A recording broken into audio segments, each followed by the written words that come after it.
الحمدللہ رب العالمین الصلاۃ والسلام علیک محمد صلی اللہ علیہ وآلہ وسلم۔ درس مقصود دنیا والآخرہ، کلاس نمبر 27۔ عید کی خوشیاں اور اسلام۔ عید کا دن خوشی اور مسرت کا دن ہے اور خوشی منانے کے بہت سے طریقے ہیں، لیکن ہم اللہ تعالیٰ کے بندے ہیں۔ بندہ غلام کو کہتے ہیں اور غلام کی اپنی کوئی مرضی نہیں ہوتی، غلام آقا کی مرضی کے تابع ہوتا ہے۔ اس لیے ہمیں خوشی مناتے وقت یہ سوچنا ہے کہ کہیں ہماری خوشی منانے کے انداز اور طریقہ سے اللہ تعالیٰ ناراض تو نہیں ہوتا۔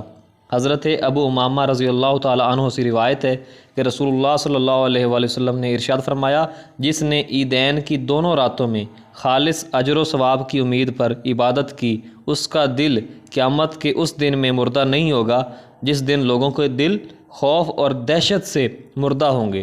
ابن ماجہ شریف۔ جب والدین اولاد کی خوشیوں پر بے پناہ خوش ہوتے ہیں تو وہ ذات جو اپنے بندوں سے بے پناہ محبت کرتی ہے، وہ بندوں کی خوشی میں خوش کیوں نہیں ہوگی؟ اگر کوئی بچہ اس خوشی کے دن آوارہ لڑکوں کے ساتھ گھومنا چاہے تو والدین کبھی بھی اپنے بچوں کو اس بات کی اجازت نہیں دیں گے، چاہے بچوں کو مارنا پڑے، وہ یہ بھی کر گزریں گے، کیونکہ والدین یہ جانتے ہیں کہ اگر ہم نے اپنے بچے کی اس خواہش کو پورا کرنے دیا تو بچہ آوارہ ہو جائے گا اور گندی صحبت اس کی دنیا اور آخرت برباد کر دے گی۔ اسی طرح اللہ تعالیٰ بھی اپنے بندوں کو ان اعمال سے روکتا ہے جو اس کی دنیا اور آخرت کو برباد کر دیں گے۔ خوشی میں لوگ نئے خوبصورت لباس پہنتے ہیں، اچھے اچھے کھانے پکائے اور کھائے جاتے ہیں۔ اپنے رشتہ داروں اور دوستوں کو تحفے دینا بھی خوشی کا اظہار ہے، اس سے آپس میں محبت بڑھتی ہے۔ ہر وہ کام جو جائز ہو، دین اسلام اسے نیکی مانتا ہے۔ جو بھی نیکی کرے گا اللہ تعالیٰ اس کا اجر ضرور عطا فرمائے گا۔ اللہ تعالیٰ چاہتا ہے کہ میرے بندوں سے غم دور رہیں اور یہ میرے سایہ رحمت میں رہ کر خوش و خرم رہیں، اس لیے اللہ تعالیٰ نے ہمیں عید کا دن عطا فرمایا۔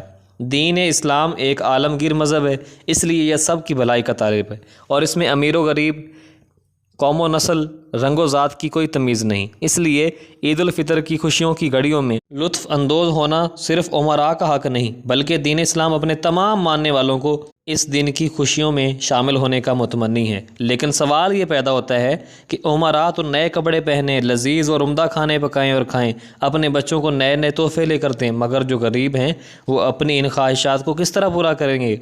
اگر کسی نے جانا ہے یہ درد تو وہ دین اسلام ہے، اور اگر کسی نے اس درد کا احساس کیا ہے تو وہ دین اسلام ہے۔ دین اسلام کے ماننے والے امراء اور غنی لوگوں کو حکم ہے کہ اس سے پہلے کہ تم اپنی اور اپنے اہل و عیال کی عید کی خوشیوں کا اہتمام کرو، اس بات کا بھی جائزہ لو کہ جو لوگ مذہب کی بنیاد پر تمہارے بھائی ہیں لیکن غریب اور محتاج ہونے کی وجہ سے عید کی خوشیوں میں شریک نہیں ہو سکتے، انہیں اس لائق بنا دو کہ وہ بھی اپنی اور اپنے اہل و عیال کی خواہشوں کو پورا کر سکیں۔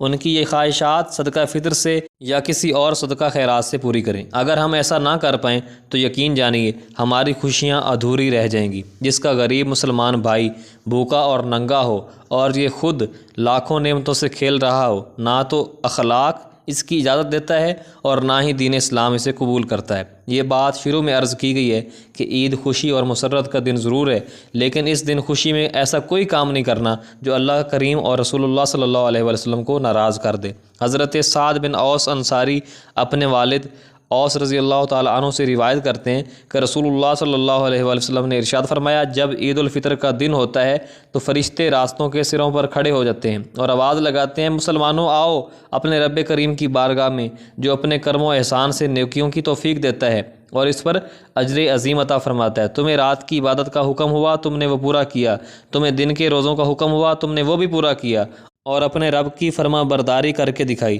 اب اپنے انعامات لے جاؤ۔ پھر جب وہ نماز عید سے فارغ ہوتے ہیں تو ایک پکارنے والا آواز لگاتا ہے، لوگو یقیناً تمہارے پروردگار نے تم سب کو بخش دیا، لہٰذا جاؤ تم کامیاب اور بامراد اپنے اپنے گھروں کو لوٹ جاؤ۔ اس طرح یہ دن یوم الجزا، انعام کا دن ہے، اور آسمان میں بھی اس دن کا نام یوم الجزا ہے۔ طبرانی شریف۔ سبحان اللہ۔